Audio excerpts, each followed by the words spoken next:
आज जो है, आज पेंटेकोस्ट का दिन है।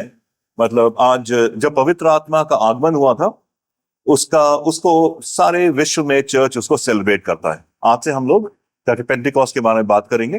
तो पेंटेकोस्ट जो है, ये पुराने नियम में था। वहां पर ऐसा था कि जो लोग व्यवस्था के पीछे चलते थे, जो बात करते थे, तो 50 साल के बाद, 50 साल, जैसे अगर आपने किसी से लोन लिया है, क्योंकि जो इस्राएली लोग थे वो लोन ले नहीं सकते थे।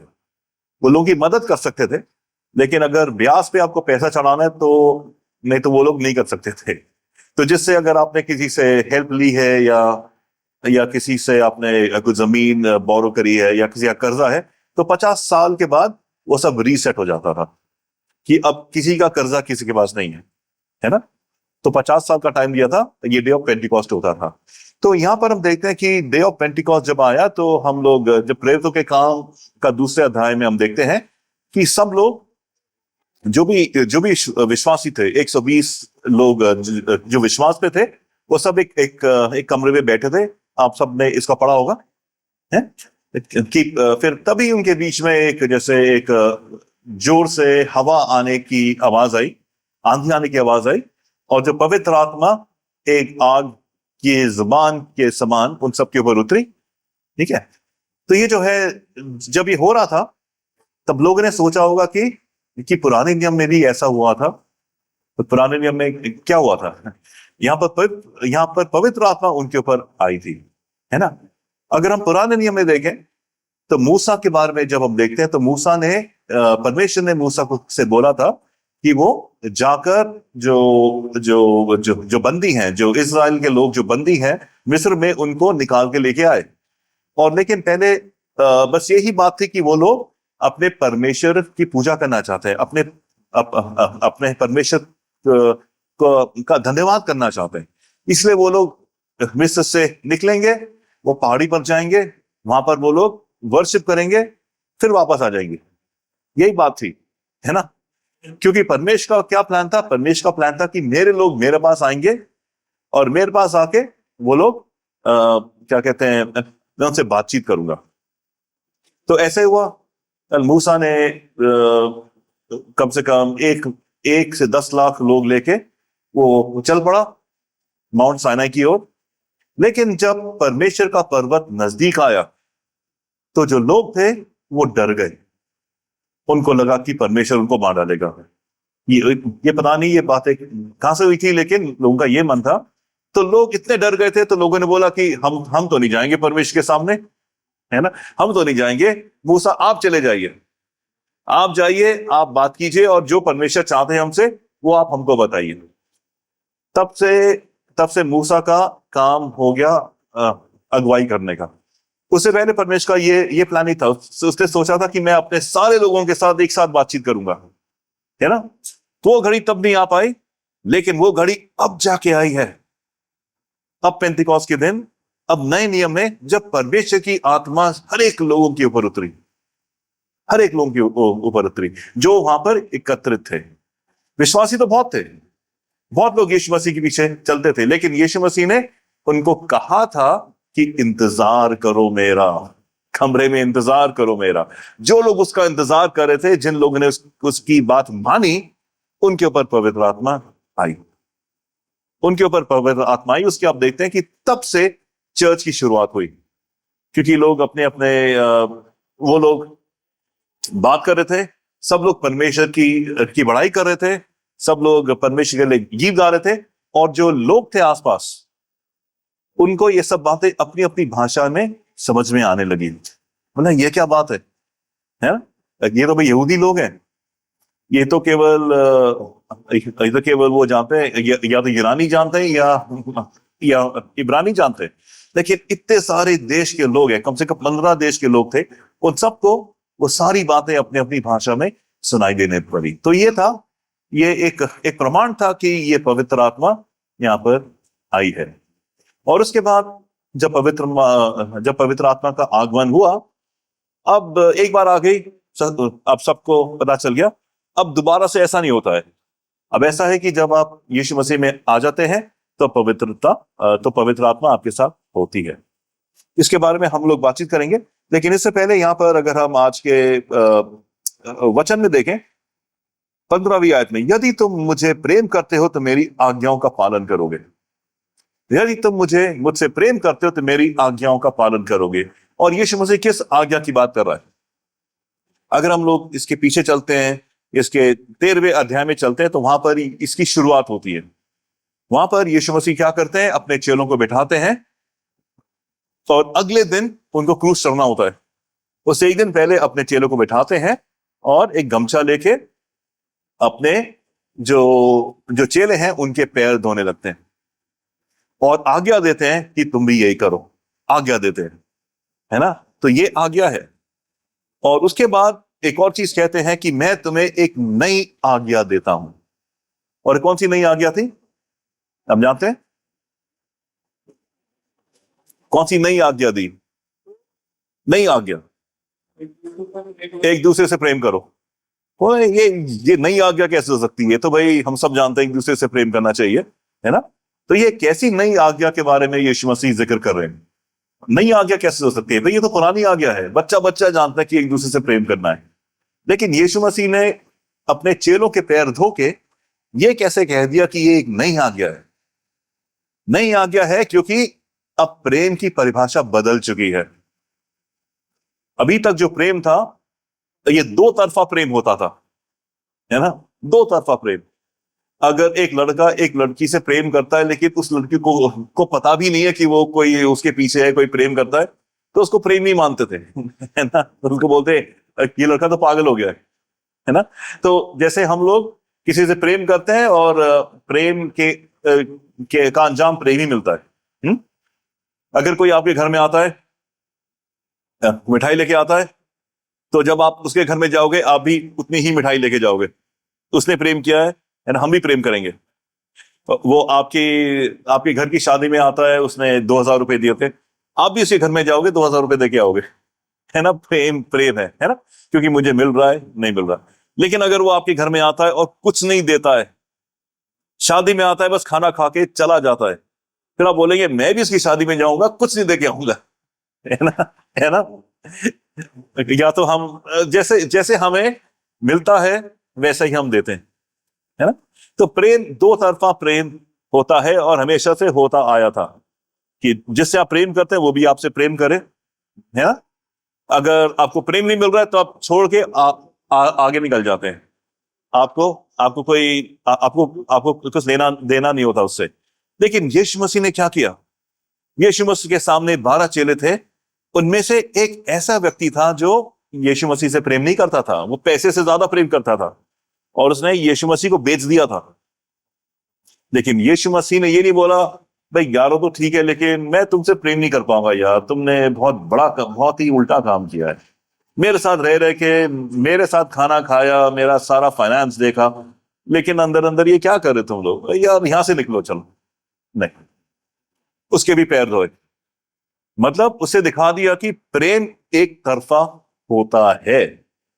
मसीहियों के लिए एक तरफा प्रेम होना चाहिए क्योंकि परमेश्वर का जो प्रेम है एक तरफा प्रेम है। आप उसे प्रेम करें ना करें वो आपसे प्रेम करता है। और जब हम पाप में थे तब उसने हमसे प्रेम किया था। उसने ऐसा नहीं सोचा कि जब ये अच्छा हो जाएगा तब मैं इसे प्रेम करूंगा, नहीं, हम पापी थे तब उसने अपनी जान हमारे लिए दी। एक तरफा प्रेम। तो यीशु मसीह का जो कमांडमेंट था, जो उसकी आज्ञा थी कि एक तरफा प्रेम, ये नई वाचा है, ये नई चीज है, एक तरफा प्रेम। तो जब एक तरफा प्रेम आप करेंगे, ये परमेश्वर की आज्ञा है। जिससे कोई प्रेम नहीं कर सकता उससे भी प्रेम करो। जो आपको गाली देता है उससे भी प्रेम करो। जो आपको चाहता नहीं है उससे भी प्रेम करो। एक तरफा प्रेम। क्यों? क्योंकि आपका प्रेम उस व्यक्ति पर निर्भर नहीं है, आपका प्रेम परमेश्वर की आज्ञा पर निर्भर है। क्योंकि आज्ञा मिली है तो आपको प्रेम करना ही है, इससे अलग होना नहीं है ना? तो प्रेम करना ही है। तो जैसे मिस्र में इजराइल के लोग अपना सब कुछ छोड़ के परमेश्वर के पीछे आ गए थे, है ना? वैसे ही नए नियम में 120 लोग सब अपना काम वाम छोड़ के उस कमरे में एकत्रित हो गए थे क्योंकि वो परमेश्वर की आज्ञा मानते थे और फिर उन सबके ऊपर पवित्र आत्मा की अगुवाई हुई और पवित्र आत्मा उन सबके ऊपर उतर गया। तो ये जो है आज्ञा, आज्ञा मानने की बात है। और आज्ञा क्या है? प्रेम करना। तो प्रेम करना या ना करना अब मुझ पर नहीं है ना, मेरे मूड के ऊपर डिपेंड नहीं करता मेरा प्रेम, है ना। चाहे वो कितना भी उल्टा सीधा आदमी हो, चाहे वो मुझे कैसा भी फील करा रहा हो, उसका कोई मतलब नहीं है। अब प्रेम का मतलब है यीशु मसीह की आज्ञा मानना, उसका मतलब है प्रेम। तो जब हम यीशु मसीह की आज्ञा मानते हैं तो वो क्या कहता है? यदि तुम मुझसे प्रेम करते हो तो मेरी आज्ञाओं का पालन करो। मैं परम पिता से विनती करूंगा और वो तुम्हें एक दूसरा सहायक देगा ताकि वो सदा तुम्हारे साथ रहे। ये कॉन्टेक्स्ट था कि यीशु मसीह उनके बीच में से निकल के जा रहे थे। 3 साल उनके साथ रहे थे लोग, 12 चेले और बहुत सारे लोग एक साथ खाते थे, एक साथ जाते थे, एक साथ काम करते थे, एक साथ थकते थे, सब चीजें यीशु मसीह को बताता रहा। अब एकदम से वो जा रहा है, लेकिन जाने से पहले कह रहा है कि क्या कहा कि तुम कुछ मत करना, अभी इंतजार करना जब तक पवित्र आत्मा तुम्हारे ऊपर ना आ जाए, क्योंकि मेरे बगैर तुम कुछ भी करोगे उल्टा वो काम हो जाएगा, उल्टा काम होगा। मत करो, कुछ मत करो जब तक पवित्र आत्मा की अगुवाई ना हो, है ना। और जब पवित्र आत्मा की अगुवाई होगी तो इसका मतलब मैं ही तुम्हारे साथ में हूं, तो मैं ही तुम्हारे साथ में हूं, ठीक है। जैसे हम लोग एक पुराने नियम में एक और कहानी है, उत्पत्ति की पुस्तक, उसका 11वां अध्याय। उसमें क्या होता है कि लोग परमेश्वर से जैसे घृणा करने लगे थे और परमेश्वर से भी ऊंचा स्थान स्थापित करने चले थे, ताकि हम इतनी ऊंची बिल्डिंग बनाएंगे कि परमेश्वर का जो स्वर्ग है उससे भी ऊंचा ऊंचा हमारा ओहदा हो। तब परमेश्वर ने क्या किया? परमेश्वर नीचे आए और कंफ्यूज कर दिया ताकि उनकी सारी भाषाएं किसी को समझ में नहीं आई, ठीक है। और जो भाषाओं और वो भाषा जब बदल गई हर एक लोगों की, तो सब भाषा के अनुसार अलग अलग देश बन गए, ठीक है। अलग अलग देश जो बन गए और अलग अलग लोग बन गए जो उस देश में रहते थे। अब उसी देश के निवासी हम लोग प्रेरितों के काम के दूसरे अध्याय में जाते हैं कि कितने सारे लोग थे। कोई पार्थिया से आया था, कोई ग्रीस से आया था, कोई मैसेडोनिया से आया था। उन सबको परमेश्वर का वचन जो वो लोग अपनी भाषा में बोल रहे थे, उनको अपनी भाषा में सुनाई दिया। मतलब जो परमेश्वर ने लिया था वो वापस कर दिया, है ना। तो ये था कि किस तरीके से ये पवित्र आत्मा का आगमन हुआ था, है ना। तो देखते हैं कि क्या हमारे अंदर पवित्र आत्मा है तो कब है, कब आती है? जब हम लोग परमेश्वर के पीछे चलते हैं, जब हम लोग परमेश्वर को हमने जिस दिन अपनाया था, पवित्र आत्मा आपके अंदर आ गई थी। लेकिन पवित्र आत्मा की अगुवाई होती है, आपको पता चलता है कि पवित्र आत्मा आपसे क्या कह रही है। पवित्र आत्मा की अगुवाई हमेशा होती है। जब भी आप बाइबल पढ़ते हैं, कुछ ना कुछ पवित्र आत्मा आपको बोलती है, लेकिन क्या होता है, हम सुनते नहीं। और अगर हम सुनते नहीं, हम मानते नहीं, तो पवित्र आत्मा की जो आवाज जो होती है वो धीमी पड़ती रहती है, जब तक इतने दिन हम लोग उसके ऊपर कुछ नहीं करते, जब तक उसकी आवाज हम सुनना छोड़ ही देते हैं, है ना। तो पवित्र आत्मा हमेशा हमसे बात करती है, लेकिन हम लोग उसकी बात नहीं मानते हैं। तो संडे स्कूल में मुझे ये पढ़ाया गया था एक टीचर ने कि हमारा जो दिल है उसके अंदर 2 किस्म के जानवर हैं, 2 कुत्ते हैं, एक सफेद कुत्ता और एक काला कुत्ता। अगर आप काले कुत्ते को ज्यादा खाना खिलाओगे तो वो ज्यादा बढ़ चढ़ के आएगा, सफेद कुत्ते को ज्यादा खाना खिलाओगे तो वो सफेद कुत्ता ज्यादा बढ़ चढ़ के आएगा। तो हम जीवन में क्या करते हैं? हम किसको खाना खिलाते हैं? हम शैतान को खाना खिलाते हैं या परमेश्वर को खाना खिलाते हैं? मतलब अगर मैं झूठ बोलता हूं तो काला वाला कुत्ते का पेट भर रहा है, वो ज्यादा हावी हो रहा है। चोरी करते हैं, पाप करते हैं, काला कुत्ता ज्यादा बड़ा हो रहा है, उसका इन्फ्लुएंस ज्यादा होता है मेरे ऊपर फिर। लेकिन अगर मैं अगर मैं ये सब नहीं करता, परमेश्वर के पीछे चलता हूं, तो सफेद कुत्ता जो है वो भावी होता है। फिर हमारे मुंह से गालियां नहीं निकलती, क्योंकि अब सफेद वाले का प्रभाव हमारे जीवन में आ रहा है। तो अपने जीवन में हम जो निर्णय लेते हैं और कैसे लेते हैं, उससे हम अपने पवित्र आत्मा की अगुवाई को बढ़ाते हैं या घटाते हैं, या बढ़ाते हैं या घटाते हैं। जब हम पवित्र आत्मा की आज्ञा मानते हैं, उसके उस जो वो कहती है, जो वो कहता है, उस पर हम चलते हैं, तो हम पवित्र आत्मा जो हमारे अंदर है उसको हम लोग बढ़ा रहे हैं, वो ज्यादा बढ़ रहा है ना। जैसे हमने इब्राहिम के बारे में बात करी थी, है ना। इब्राहिम आप जानते हैं, इब्राहिम को परमेश्वर कहते हैं कि भाई अपने अपने घर को छोड़ दो, अपने परिवार को छोड़ दो और मेरे पीछे आओ, और मैं तुम्हें संतान दूंगा, है, और तुम्हारा नाम बहुत बड़ा होगा। लेकिन इब्राहिम ने क्या किया? अपने परिवार को छोड़ा नहीं, अपने बाप को लेके आ गया, और जब तक उसका बाप नहीं मरा उसके साथ रहा। जब तेरह की मौत हो गई, क्योंकि उसको पता था जब ऐसे में आ जाऊंगा तो बस खाली हाथ आऊंगा, बाप को लेके जाऊंगा, उसके सारे भेड़ बकरी जो भी उसकी जायदाद है वो सब मेरे साथ आएगी, फिर बाप के मरने के बाद वो सब मेरा हो जाएगा, तो मैं अमीर आदमी बन जाऊंगा, फिर मैं आऊंगा।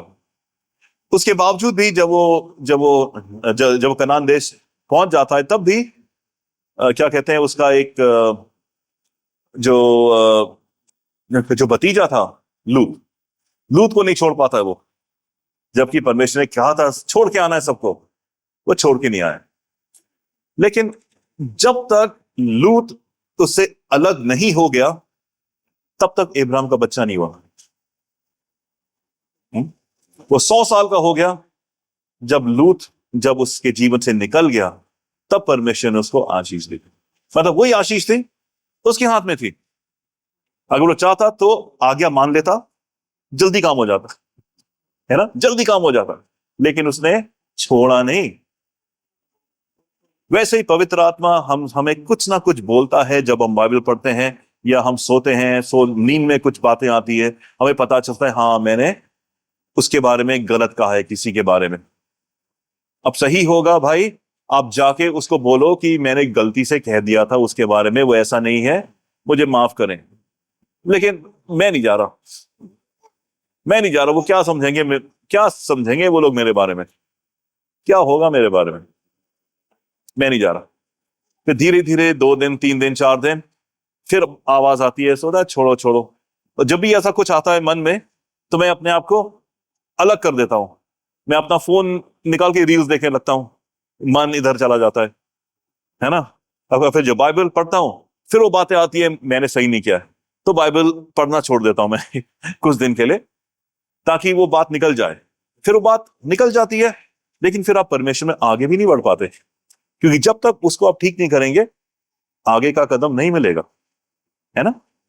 तो उस बात को पूरा करना बहुत ही जरूरी है ना, बहुत ही जरूरी है। होता है, हम सबके साथ होता है, जब हम आज से 12-13 साल पहले या उससे ज्यादा साल पहले हमने मुखर्जी नगर से शिफ्ट किया था और वेस्ट मुखर्जी नगर में गए थे, तो जो प्रॉपर्टी डीलर था उसके पास हमारा वो था, क्या कहते हैं, 10,000 रुपए की रकम थी, वो जो होती है, जो सिक्योरिटी होती है ना। और मेरी पत्नी बोली थी जाके लेके आओ उससे, हमें चाहिए। मैं जब जाता था वो बहाने बना देता था, हाँ साहब, हाँ हाँ हाँ बस अब कल आइए, कल भी आते थे, दे देंगे साहब, दे देंगे, कोई बात नहीं, दे देंगे। 1 हफ्ता हो गया, नहीं मिला। फिर मुझे गुस्सा आ गया, मैं गया उसकी दुकान में, चला, ये क्या कर रहे हो आप, ऐसा थोड़ी होता है, हमने पैसे ले लिए मुझसे। वो डर गया, उसने फटाफट पैसे निकाल के दे दिए मुझे। फिर मैं घर गया, फिर मुझे इतनी बेचैनी हुई कि मैं क्यों चिल्लाया किसी के ऊपर, क्यों चिल्लाया। 2 दिन तक मेरी हालत खराब थी। तीसरे दिन में उसके पास गया, भैया मुझे माफ कर दीजिए, मुझे ऐसा नहीं चिल्लाना था। वो भी रोया, मैं भी रोया। हम गले मिले, बोलते नहीं, हम वसील लोग ऐसे नहीं होते हैं, मुझे बहुत बड़ी गलती हुई है। तो नहीं, परमेश्वर ऐसा कराता है हमसे, है ना, ऐसा करवाता है हमसे। अब मेरा मन तो नहीं था बिल्कुल, लेकिन परमेश्वर ने करवाया मुझसे। तो यही है, हम लोग जब गलती हो जाती है गलती, लेकिन पवित्र आत्मा जो है हमें प्रॉम्प्ट करती है कि मैं जाके उसको सही करूं। तब जाके हम लोग आगे बढ़ते हैं, आगे और बातें आती हैं, और बातें निकल के आती हैं।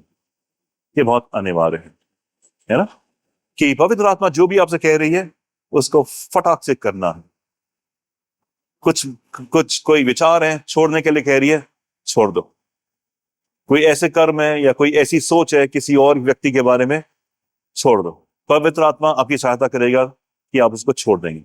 लेकिन जब तक आप नहीं छोड़ेंगे तब तक परमेश्वर की आत्मा को आप काम करने नहीं दे रहे हो, क्योंकि वो रोक रही है। वो पाप है, परमेश्वर पाप के द्वारा काम नहीं कर सकता। वो पाप जाना पड़ेगा तभी वो पाप करेगा ना। जैसे पानी है, पानी जैसे एक नाली में जाता है या पाइप में जाता है, पाइप में अगर ब्लॉकेज हो तो पानी कितना भी फोर्स करे पानी नहीं जा सकता, वो ब्लॉकेज को हटाना ही पड़ेगा। और हम लोग उस ब्लॉकेज को हटाना नहीं चाह रहे हैं।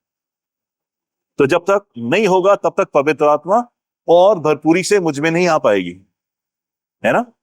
उसको जो पाप की कीच है, जो पाप की जो गंदगी जो हमने बसा के रखी है अपने जीवन में, उसको निकालना ही पड़ेगा। उसके बगैर पवित्र आत्मा तो है, लेकिन पवित्र आत्मा की जो भरपूरी है, पवित्र आत्मा की अगुवाई है, वो नहीं मिलने वाली।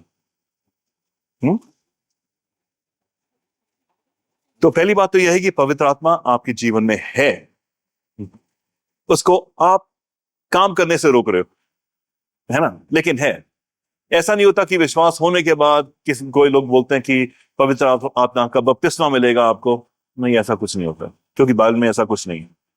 बाइबल में सबको पवित्र आत्मा एक समान जब उसका आगमन हुआ था सबको मिल गई थी, ठीक है। और पवित्र आत्मा के बारे में जो है कि उसकी वो हम सब के अंदर है, और एक बार आती है दोबारा नहीं आती। जैसे लेकिन पुराने नियम में ऐसा नहीं था। पुराने नियम में पवित्र आत्मा आती थी आपको किसी काम के लिए, काम करने के बाद पवित्र आत्मा चली जाती थी। जैसे दाऊद के ऊपर पवित्र आत्मा उतरती थी, सैमसन के ऊपर उतरी थी, उसने सारे फिलिस्तीन्स को मार डाला था, उसके बाद वो चली गई, है ना, है ना। तो जैसे दाऊद भी अपने साम भजन 51 में कहता है कि पवित्र आत्मा मेरे मन से मेरे दिल से पवित्र आत्मा को मत निकाल, है ना, क्योंकि इसको पता है कि वो उसके काम करने के बाद चली जाएगी, है ना। तो जब हम लोग इसके बारे में सोचते हैं, गाते भी हैं, कुछ कभी कभी हम लोग ऐसे गीत गाते हैं जो सुनने में तो बहुत अच्छे लगते हैं, लेकिन उनका जो जो बोल हैं वो किसी मसीही इंसान ने नहीं लिखे हैं, या एक गैर मसीह ने लिखे हैं, या मसीह जो ठीक से समझता नहीं बाइबल में क्या लिखा है। एक बहुत अच्छा गीत है जो हम सब लोग गाते हैं, पवित्र आत्मा आ। बहुत अच्छा लगता है गाना, लेकिन उसका कोई मतलब नहीं है। पवित्र आत्मा तो आ चुकी है, वो तो है आप में। पवित्र आत्मा आ ले चल मुझे यीशु के चरणों में, वो तो भाई आपके ऊपर है। आप जाओ यीशु मसीह के चरणों में, अभी जाना चाहते अभी जाओ, आधे घंटे बाद जाना चाहते आधे घंटे बाद जाओ, है ना। पवित्र आत्मा कहता हूं ये तो आपका काम है, पवित्र आत्मा तो आ चुकी है। तो कभी कभी गाने से भी हम लोग हमारा मन ऐसा हो जाता है कि हमारे अंदर पवित्र आत्मा नहीं है। नहीं, ये परमेश्वर ने कहा है, और विश्वास से हम लोग इस बात को लेते हैं कि पवित्र आत्मा हमारे जीवन में है, और उसकी अगुवाई होती है। जब ये बाइबल पढ़ेंगे कुछ ना कुछ लगेगा आपको कि मुझे ऐसा नहीं होना है, वो पवित्र आत्मा की बातें हैं, और आपको फटाफट अपने आप को बदलना है। पवित्र आत्मा ये चाहता है। जब आप धीरे धीरे छोटे छोटे कदम लोगे तब पवित्र आत्मा बड़ी बड़ी बातें करेगा आपसे। लेकिन पहले उस लायक तो बन जाए, है ना। यीशु मसीह को एहसास हो जाए कि मुझसे प्रेम करता है और ये मेरी आज्ञा मानेगा, है ना। तभी तो उसको बताएंगे, है ना। तभी तो पवित्र आत्मा आपको गहरी बातें बताएगा। जब हम छोटी छोटी बातें नहीं सुन पा रहे तो बड़ी बड़ी बातें कहां से आएंगी, है? तो आज पेंटिकॉस्ट का दिन है, हम सब के अंदर पवित्र आत्मा है। पवित्र आत्मा कुछ कह रही है हमसे, पवित्र आत्मा कुछ कह रहा है हमसे, वो मेल है? कुछ कह रहा है, और हमें परमेश्वर की आज्ञा माननी है। परमेश्वर की आज्ञा माननी है। तो सबसे पहले आज्ञा क्या है? सबसे प्रेम करो। किसी से नफरत कर ही नहीं सकते हम लोग अगर मसीह में है, क्योंकि हम परमेश्वर के लोग हैं, उसकी आज्ञा मानते हैं। उसकी आज्ञा यह है कि एक तरफा प्रेम करो, चाहे वो तुमसे प्रेम करता हो या ना करता हो, हमें तो प्रेम करना ही है, हमें तो प्रेम करना ही है। और दूसरी बात, जब हम इसको करते हैं, जब प्रेम का जीवन जीते हैं, तब पवित्र आत्मा की अगुवाई होती है, और जो भी वो अगुवाई में बताए वो हमें फटाक से कर लेना चाहिए। नहीं तो हम उसकी आशीषों को रोक रहे हैं, उसके काम में हम बाधा डाल रहे हैं, उसके काम में बाधा डाल रहे हैं। तो हम लोग बाधा ना डालें, तो पवित्र आत्मा की अगुवाई जो होती है उसको, उसके पीछे हम लोग चलें और अपने आप को बदलें।